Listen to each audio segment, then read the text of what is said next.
De volta com o nosso Você Bonita. E antes de ir para a primeira pauta, quero aproveitar e mandar um beijo para o Roberto Rabelo, que trouxe hoje essa orquídea maravilhosa. Olha que lindo, olha que arranjo aparentemente simples, porém cativante. Olha que coisa mais linda para embelezar o nosso cenário. Obrigada, Roberto, você é muito querido sempre.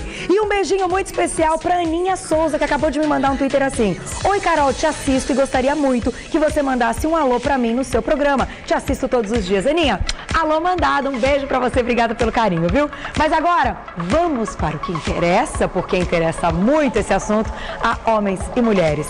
A dieta anti-barriga. Afinal, o que a gente precisa fazer para perder aquela barriguinha? Doutor Roberto Navarro volta ao programa. Seja bem-vindo. Tudo bem? Obrigado, Carol. Obrigada a você de voltar. É sempre o máximo poder te receber. Sempre bom poder divulgar. Exatamente. O que é uma boa alimentação? O que é uma boa alimentação? Porque a gente pode, às vezes, fazer uma dieta, perder uns quilinhos, mas sempre aquela barriguinha continua. É o mais difícil. Por que isso acontece, doutor? Vamos lá, vamos dar uma recordadazinha que a gente falou rapidinho no programa passado, Carol. A medicina está levando em consideração que o ganho de peso e aumento da barriga é consequência de um quadro chamado inflamatório. Tá. E tem alimentos que propiciam a isso e tem alimentos que nos defendem desse quadro inflamatório. E os vilões da história são alimentos que permitem uma liberação excessiva de insulina, que desenvolve um quadro chamado resistência à insulina. Nós vamos discutir quais são esses alimentos. Existem gorduras, alimentos que protegem contra esse quadro e alguns que estimulam. E a gente fala muito hoje de umas tais citocinas pró-inflamatórias, que são substâncias produzidas dentro do nosso próprio corpo quando você desencadeia a tal da resistência à insulina. E essas citocinas pró-inflamatórias vão fazer você tender a ganhar mais barriga, a ficar com uma circunferência abdominal um pouco maior. Então, os grandes vilões a gente pode entender, neste caso, que são os carboidratos ou não? Dependendo do tipo de carboidrato, sim. Na verdade, o que a gente tem que evitar? Uma liberação excessiva de insulina depois de uma refeição. Tá. Quem libera insulina em grande quantidade quando a gente come? O carboidrato com alto índice glicêmico, que são os açúcares e os refinados, e os derivados dele. E o que faz liberar mais citocinas pró-inflamatórias, produzi-las mais, é a gordura saturada e a gordura trans.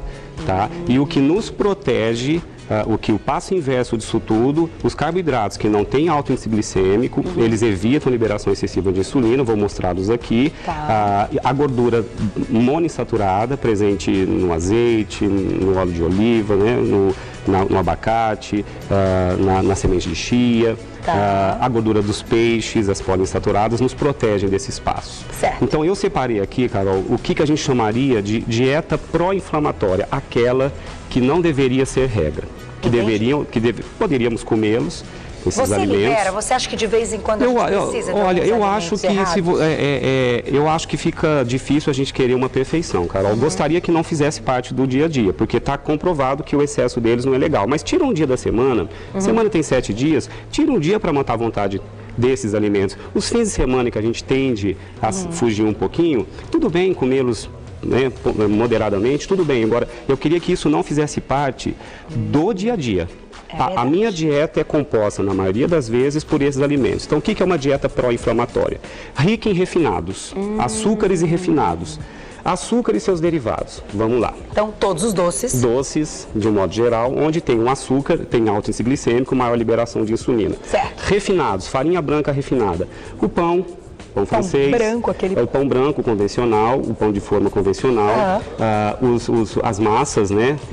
As massas instantâneas e as massas de um modo geral, exceto as integrais, tá, gente? Integral tem um índice glicêmico mais baixo. Eu estou mostrando os que tem índice glicêmico alto. A batata tem índice glicêmico alto? A batata é quando cozida, né? Ninguém vai comer a batata crua. A batata é um bom alimento, viu, gente? Ela é rica em vitamina C, a gente não pode condená-la. Mas ela geralmente é feita cozida.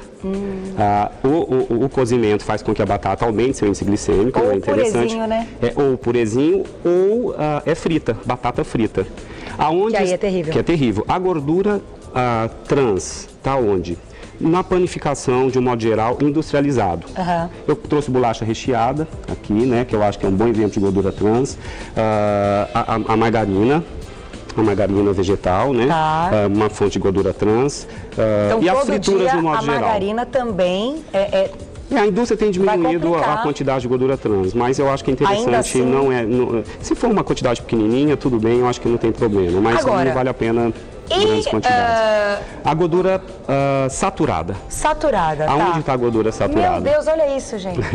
A gordura saturada vai estar na mortadela, nos embutidos, tá? Mortadela, presunto, salaminho, linguiça, isso aqui eu trouxe um toucinho, eu trouxe o bacon. Aqui poderia ter um corte bem gordo de carne vermelha, eu não trouxe, mas aquela picanha com aquela gordura, né, que todo mundo acha muito gostoso. Então, porque o Evair gostou desse prato aqui, né?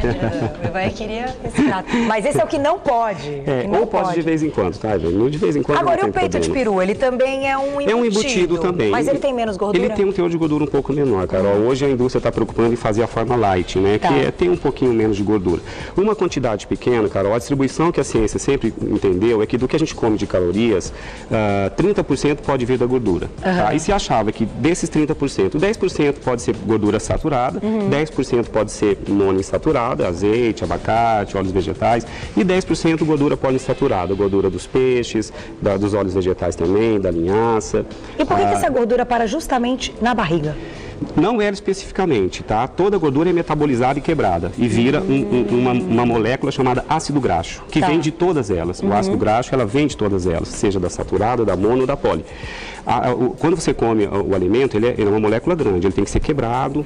O carboidrato vira glicose, a gordura vira ácido graxo e a proteína vira aminoácido. O que absorve são essas microscópicas partes. E o corpo rejunta dentro do corpo. Agora vamos pegar cada uma delas que estão pequenininhas e vamos fabricar um monte de parede. Fabricar substâncias. Aí, se você tiver um quadro chamado resistência à insulina, tá? O corpo prioriza pegar 3 moléculas de ácido graxo, uma molécula de ácido graxo com 3 moléculas de glicose e transformar numa gordura chamada triglicérides. E preferencialmente nós temos um depósito abdominal, homens e mulheres. Mas parece que as tais citocinas pró-inflamatórias predispõem com que você as acumule mais na região abdominal. A esse quadro todo, Carol, a gente chama na medicina de síndrome metabólica. Tá? A síndrome metabólica é a porta de entrada, é o que desencadeia diabetes, pressão alta, problemas cardíacos, hipertensão arterial, obesidade e aumento da circunferência abdominal. Agora, doutor, eu já ouvi o seguinte, pessoas que não comem muito, que comem com equilíbrio, né, que até fazem uma dieta, mas que costumam dizer, não, mas o meu corpo se acostumou aos alimentos errados, mesmo que a gente não esteja ingerindo, e não conseguem perder peso. Né, que aquilo vira um problema, mesmo que diminua a caloria por dia, em uma refeição que ela faça errado no final de semana, ela já engorda tudo de novo. Pela resistência à insulina. A síndrome metabólica é exatamente isso, Carol. É um quadro metabólico que te dificulta brutalmente a perder peso, mesmo comendo menos. E como a gente pode diminuir ou controlar ou tratar essa síndrome metabólica com os alimentos? É possível? É possível. Inclusive, Carol, a oportunidade de falar para todo mundo que está assistindo que a síndrome metabólica é um diagnóstico que exige exames de laboratório. Tá? Não é um quadro hipotético. Eu posso olhar para uma pessoa que ela está com peso acima, a circunferência abdominal um pouquinho acima, e ela pode não estar em síndrome metabólica. Tá? A síndrome metabólica exige uma avaliação médica, exames de sangue, e tem parâmetros, triglicérides alto, glicose em jejum alta, bom colesterol baixo, circunferência abdominal no homem acima de 102 centímetros, na mulher acima de 88, e pressão arterial acima de 13,5 por 8,5. Se você tiver 3 desses parâmetros, e você pode estar em síndrome metabólica. É um diagnóstico médico. Aí sim existe tratamento, Carol, além da alimentação. Medicamentos que vão sensibilizar o receptor da insulina para que a resistência à insulina seja diminuída. E o que mais trata a resistência à insulina, Carol, incrivelmente alguns estudos mostraram atividade física. Sério? Olha que coisa boa! A atividade física aeróbica é a que mais ajuda a reverter resistência à insulina. Então, o alimento e a atividade física são os tratamentos prioritários. A perda de peso, o alimento e a atividade física. E, em alguns casos, uso de medicamento.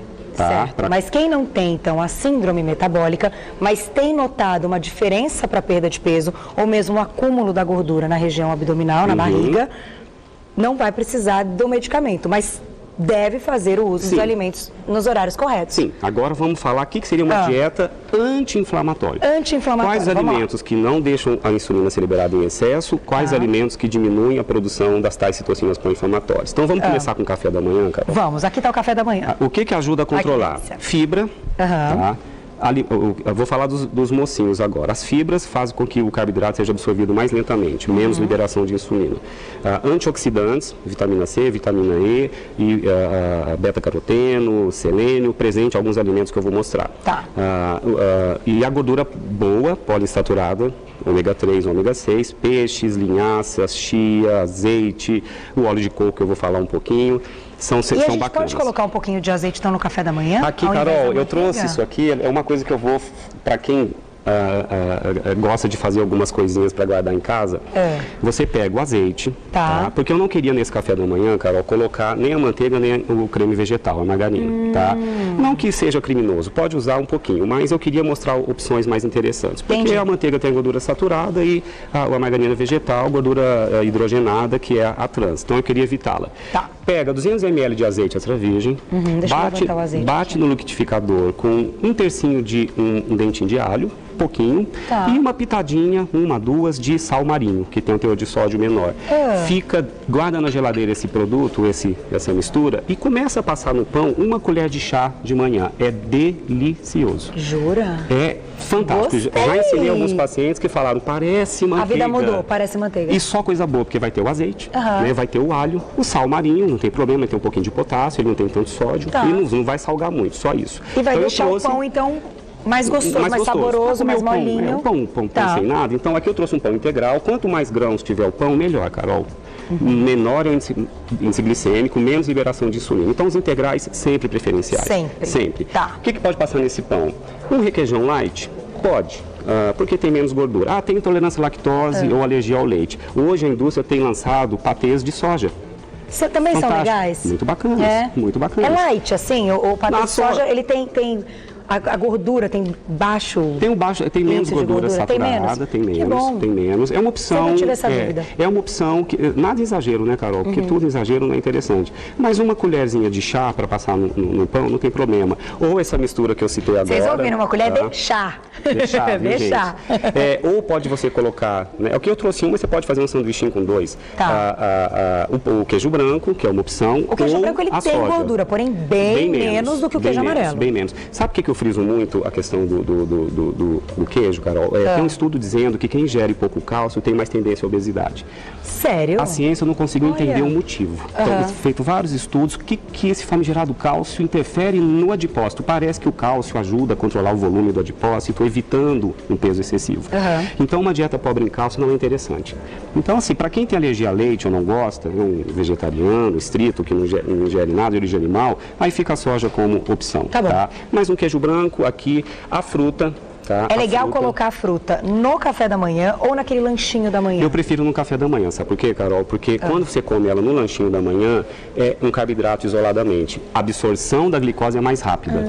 Existe concorrência lá no intestino para absorver proteína, carboidrato e gordura. Quando os três estão no mesmo prato, a velocidade de absorção da glicose vai ser menor. Entendi. E o segredo é esse, absorver glicose mais lentamente. E aí diminuir, então, essa resistência à insulina. De insulina. É a liberação excessiva de insulina que é o primeiro vilão da história. Gente, vocês viram isso? Isso é bacana. Doutor, isso foi tudo, porque quantas são as pessoas que levam... Opa, desculpa, meninos, atrapalhei vocês, mas a maçã tá uma cara boa, né? Essa hora dá uma fome. Vontade de dar uma mordida. Mas se a gente come a maçã, então, sozinha, num lanchinho da manhã... Não é errado, nutricionalmente não é errado. Porém... Mas é interessante que esteja acompanhado com uma proteína. Entendi. Então, eu sugiro... Né? A gente vai chegar no lanche da manhã, algo que tenha carboidrato e proteína junto. Perfeito. Mas nesse café da manhã, temos aqui a fonte de proteína, temos aqui fonte de cálcio, aqui é um iogurte, tá, gente? Se possível, desnatado, se tiver problema de colesterol, né? O desnatado tem sempre menos gordura saturada. Gordura saturada em excesso é pró-inflamatório. Podia ser um leite desnatado aqui? Poderia. Um cafezinho com leite desnatado, para quem quer tomar, um chá também, para quem quer beber alguma coisa. Vamos adoçar esse café com o que, doutor, de manhã? Bom, aí é uma briga, né? É uma briga, né? A ciência não sabe, porque adoçante é químico, ocupa os receptores lá da célula, que parece que estão dizendo que pode até levar ao aumento de peso, porque a pessoa não mata a vontade do doce. Eu ficaria hoje com a sucralose. Sucralose, que é um tipo de adoçante. É um tipo de adoçante com uma química mais light, né, com menos... Os estudos estão apontando como adoçante pode ser usado em gestante e crianças, o que não poderia com outros adoçantes. Mas quer saber, Carol? Eu prefiro usar um açúcar mascavo. O açúcar mascavo, uma mesmo quantidade que numa quantidade pequena. Porque não é tão calórico assim. Eu condeno muito o açúcar refinado, que vira o doce, porque é o teor muito alto. Entendi, mas o mascavo a gente pode ainda... Não use o mel tem um índice glicêmico alto. Não é bacana, tá? É super saudável. Porém, para essa dieta antibarriga, ele vai porque atrapalhar. Absorve muito rápido e libera muito insulina. Então, índice glicêmico alto, o mel. Eu preferia um açúcar mascavo. Ou um adoçante sucralose, tá? Mas vamos fazer o seguinte, doutor. É o seguinte, vocês viram que a primeira parte da nossa pauta... Vocês viram que aula? Eu tô só lavando assim, isso é bom demais. Doutor Roberto Navarro vai continuar e daqui a pouquinho ele volta pra gente continuar. A gente já falou do café da manhã. Falta o lanchinho da manhã, falta o almoço, falta o lanchinho da tarde, falta o jantar. Não saia daí, doutor. Te agradeço por este momento e até daqui a pouco. Até daqui a pouco. Até daqui a pouquinho, porque o negócio tá bom. Tá bom. Eu já vários conceitos que eu pensava que estava certo, eu não estava. Então até daqui a pouco, doutor. Tá legal.